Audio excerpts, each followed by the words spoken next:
Bismillahirrahmanirrahim. Assalamu alaikum, dear students. So now we are moving to part number 3 of this week. This topic is characteristics of object-oriented programming. Now we are going to learn benefits or features of object-oriented programming. So first I would like to recap what we understood from the previous videos. So when you approach a programming problem in an object-oriented language, you no longer ask how the problem will be divided into functions, but how it will be divided into objects. So thinking in terms of objects rather than functions has a surprisingly helpful effect on how easily programs can be designed. That's the essence of object-oriented programming. Following are the characteristics of object-oriented programming languages. So we think of objects and then we can categorize these objects generally into their classes. And another important feature of object-oriented programming is inheritance.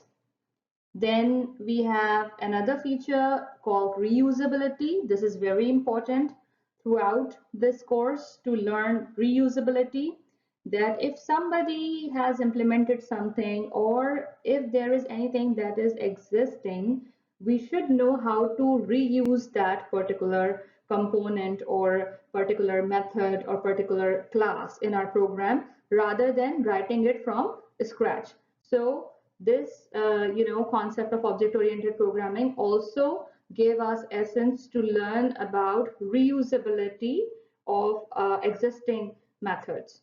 Then another feature is that we can create new data types in object-oriented programming languages. So you already know that every programming language has built-in data types like integer, float, variable. But here in object-oriented programming, you create your own data types, you define those data types and how they behave.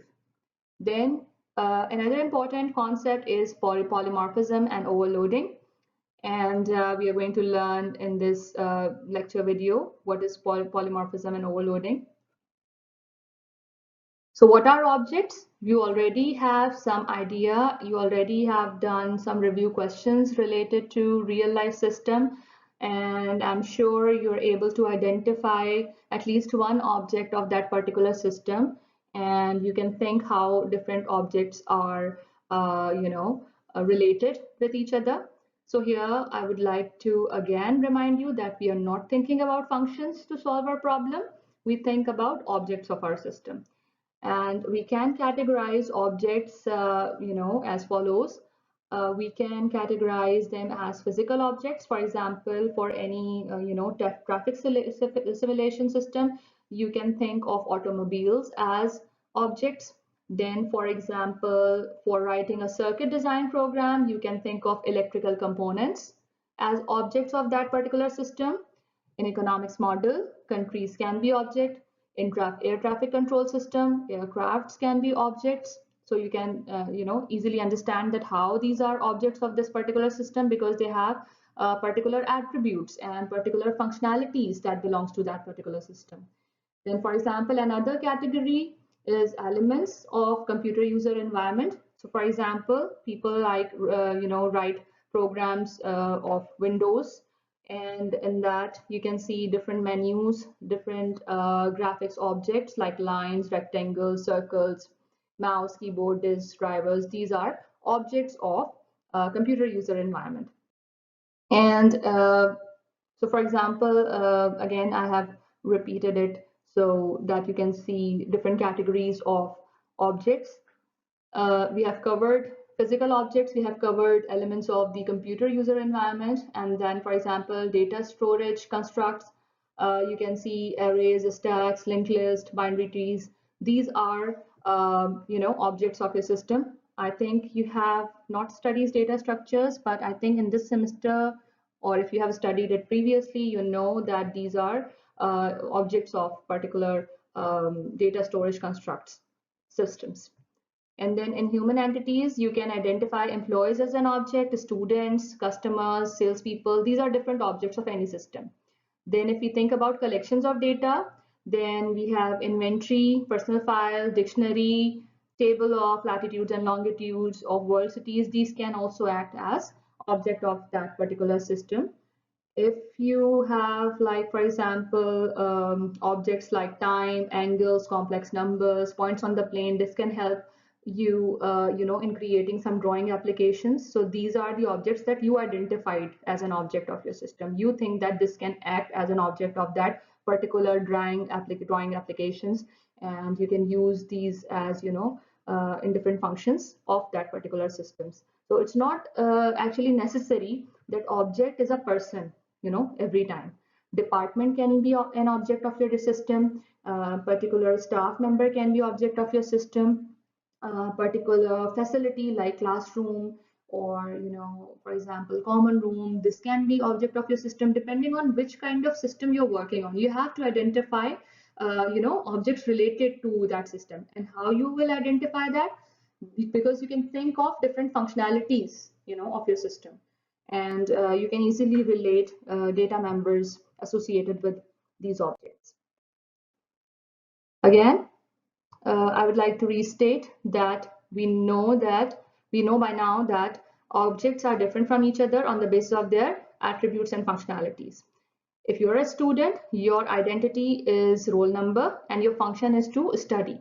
So here I would like to make you understand that you are a student and you belongs to a student class, but your attributes are, for example, your name, your roll numbers, that are data members that belongs to student class, and functionality is to study.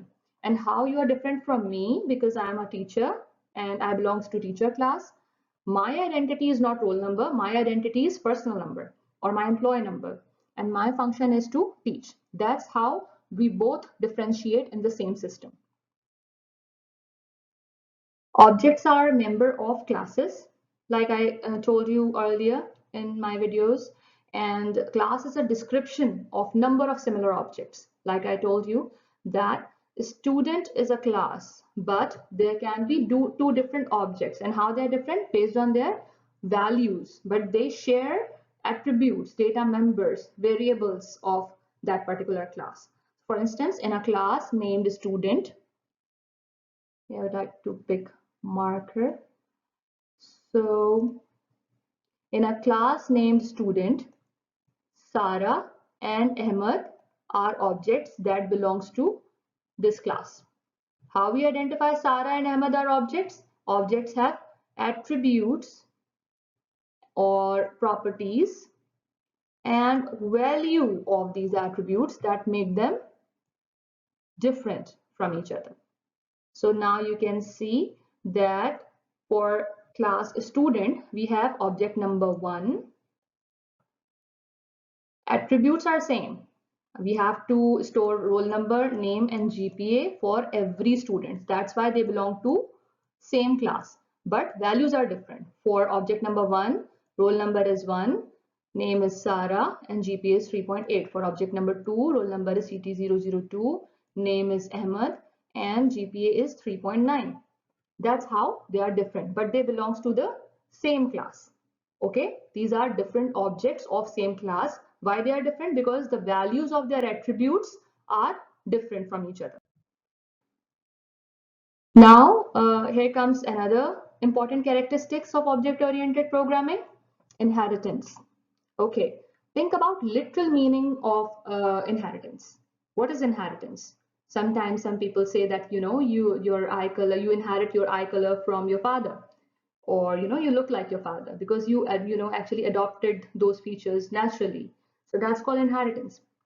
Child inherit features from his father or mother, for example, eye color or height.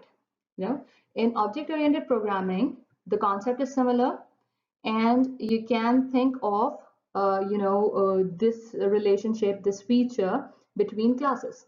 So for example, parent, or in object-oriented language, you can say this is original class or your base class. Okay, parent or original class is your base class in technical terms, and child is your derived class. That means this is your parent class and this is your derived class. It means that child has adopted some features, some functionalities of base class. So child is inherited from parent.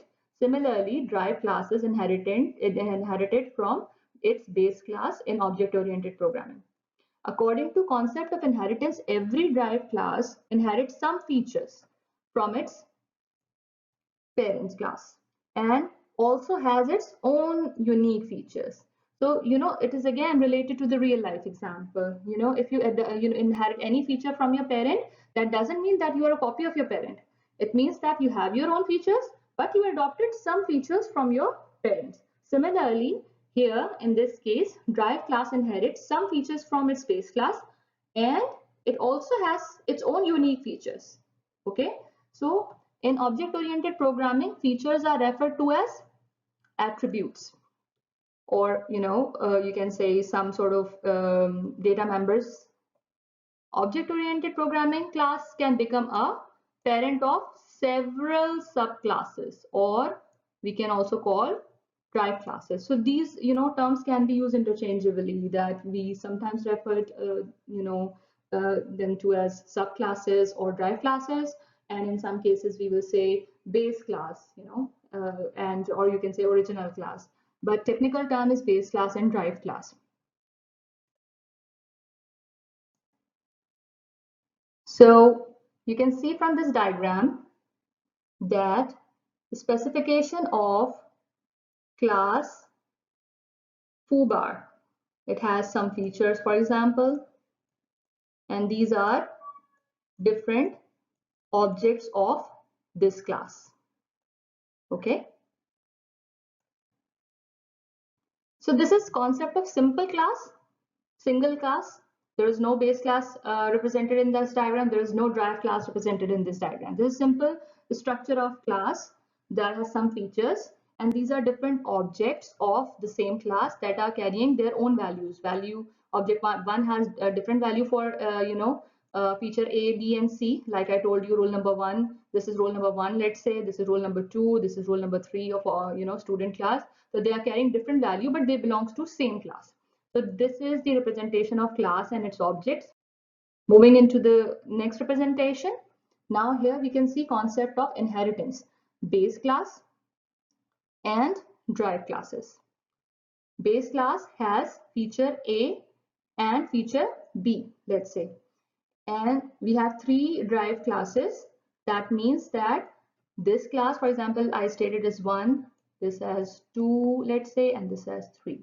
So class number 1 is inheriting feature A and B from base class, and feature C is its own feature, its own unique feature. Then again, if we see class 2, it is inherited from base class. It is basically adopting feature A and feature B from base class, both features, and it has its own features, feature D and feature E. Similarly, you can see class 3 has also adopted feature A and B from base class, and it has its own feature, feature F. That means these objects are different based on their features, their own features, but they are adopting similar features from its base class, from its parent class. So what it's teaching us here, it's teaching us that if we have something in common, then we can put it in the base class, and whatever is different, we can put that in your derived classes, so that you can adopt common things by using inheritance, and you can have unique features in separate derived classes. By this example, for example, so here you can consider vehicle as base class, bicycle, car, and bus are derived classes in this case. So in inheritance, we actually represent, for example, this is a precise form of class diagram.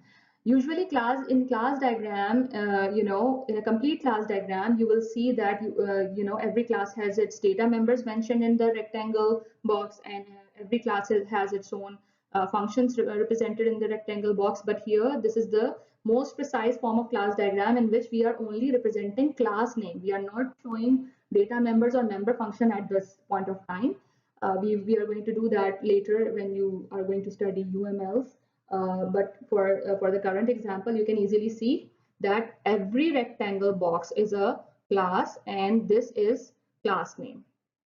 So vehicle is parent or base class and bicycle, car and bus are its drive classes. And how we read the relationship between these classes, that you can see a small arrowhead pointing towards the base class. So, you know, every time you want to represent inheritance relationship, you have to point arrow towards its base class. You're not going to point arrow downward to its drive classes. This arrow means that you are going to read relationship from drive classes to your base class. For example, I will read it like this. This arrowhead is represents is a. You have to read it as is a relationship. So for example, I will read it like this. Bicycle is a vehicle. Car is a vehicle. Bus is a vehicle. That means I am representing inheritance relationship, that there are some common features of these vehicles that can be inherited by drive classes. For example, vehicle ID, you know, can be a common feature that can be adopted by bicycle, car, and bus. But they have their own unique features that, for example, bicycle has different brands, car has different brands, or bus has different brands, or you can say that bicycle is two-wheeler, and then car is like four-wheel, and bus can be categorized as heavy vehicle. So different, they have different features and they have common features. So common features will be adopted using base class, and their own unique functionalities will be included in, for example, in their own classes. So again, I'm repeating this, that we are going to read inheritance relationship as is a relationship, or you can say kind of relationship, in which you have to read from drive classes to the base class. Bicycle is kind of vehicle, car is kind of vehicle, and bus is kind of vehicle. So this is more readable in terms of human language if you see. So you understood that how they are inheriting their features from some common features from their base classes, and why we are saying that vehicle is a kind of super class that contains some common features, and then there are some subclasses or drive classes that has their own features along with the common features of vehicle class. Take another example. We have base class here, employee, and then we have specific classes or drive classes of manager, clerk, and labor. So if I will ask you to read this relationship, you will be able to easily read it now, that this is a relationship will be read as manager. Manager is a employee. Clerk is a employee, and labor is a employee. Okay, if we consider how we are inheriting common features, we can consider of some common features. For example, in an organization, employee ID will be assigned to every single employee, whether they are managers, whether they are clerks, whether they are labor of that particular organization. So these are common features that they all can, share.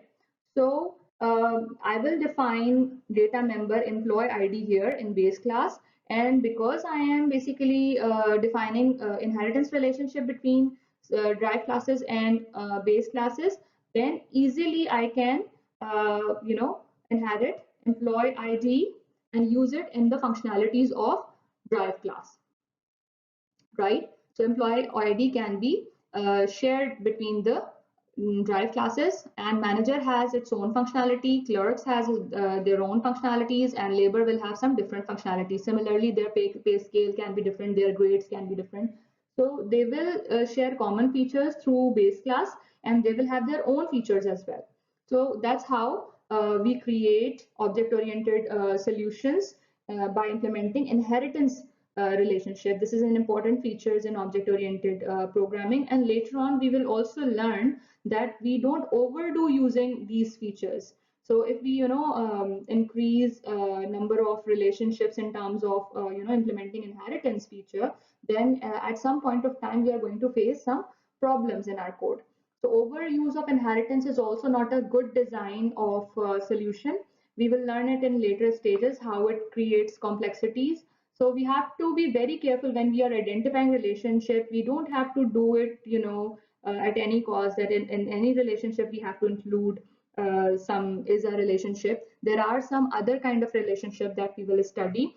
So we have to optimize our solution, with respect to the best possible relationship it can have, rather than just putting arrows here and there and inheriting different derived classes from similar base classes. That can create complexity. We have to be very careful about applying this relationship. So here I would like you to pause and reflect.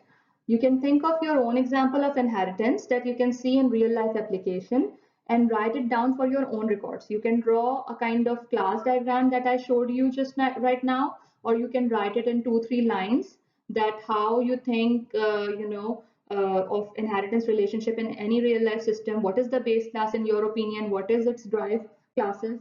And you can also consider example applications that you worked on in the previous videos. So this will enhance your understanding, more to this concept of object-oriented solutions, and you'll gradually improve, knowing about different objects and its categories, how, you can think of common features that can be included in the base class and how they are different in terms of, category, having a, separate class. So objects are different from each other, but they belong to the similar class. But when we think of multiple objects of different categories, then they become the derived classes of a main base class that is carrying some common features of, that particular subclasses or derived classes.